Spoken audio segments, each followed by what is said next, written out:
Aisha Al-Adawiya, a prominent leader in Harlem and the Muslim American community.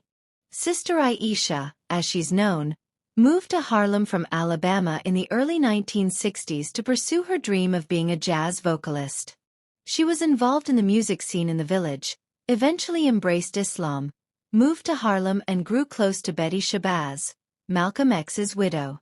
Aisha became an internationally renowned human rights activist.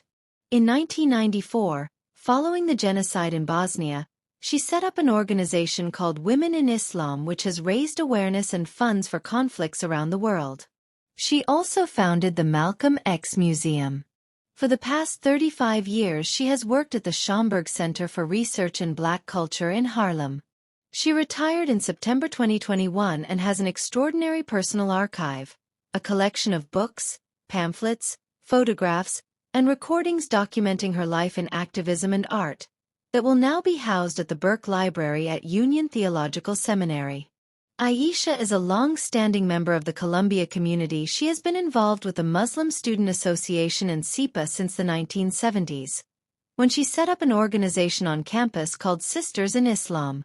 She has organized dozens of panels and lectures at Columbia over the decades on feminism and religion, structural racism, U.S. foreign policy and humanitarian intervention. She was deeply involved in the Ford Foundation-funded Muslims in New York project based at SIPA from 1997 to 2003, and which produced numerous studies and dissertations on Muslim civic engagement in New York.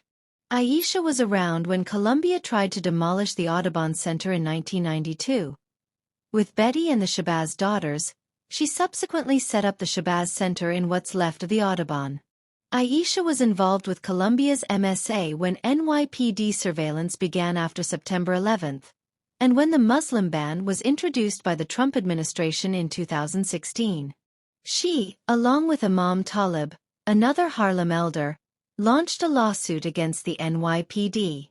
So this short documentary would be a story about a Harlem community leader and activist who for decades served as a bridge between Columbia and Harlem. This would also look at the history of Muslim Student Association, Black arts, student activism, and surveillance at Columbia. She also represents Muslim women's non-governmental organizations at the United Nations forums. Ms. Al-Adawiya coordinates Islamic input for the preservation of the Black Religious Heritage Documentation Project at the Schomburg Center for Research in Black Culture in New York City. She also serves as a consultant to numerous interfaith organizations and documentary projects on the Muslim American experience. Additionally, she serves on the boards of numerous organizations related to the interests of the global Islamic community. Ms. Al-Adawiya is a guest host and producer of Tahrir, WBAI Pacifica Radio in New York City.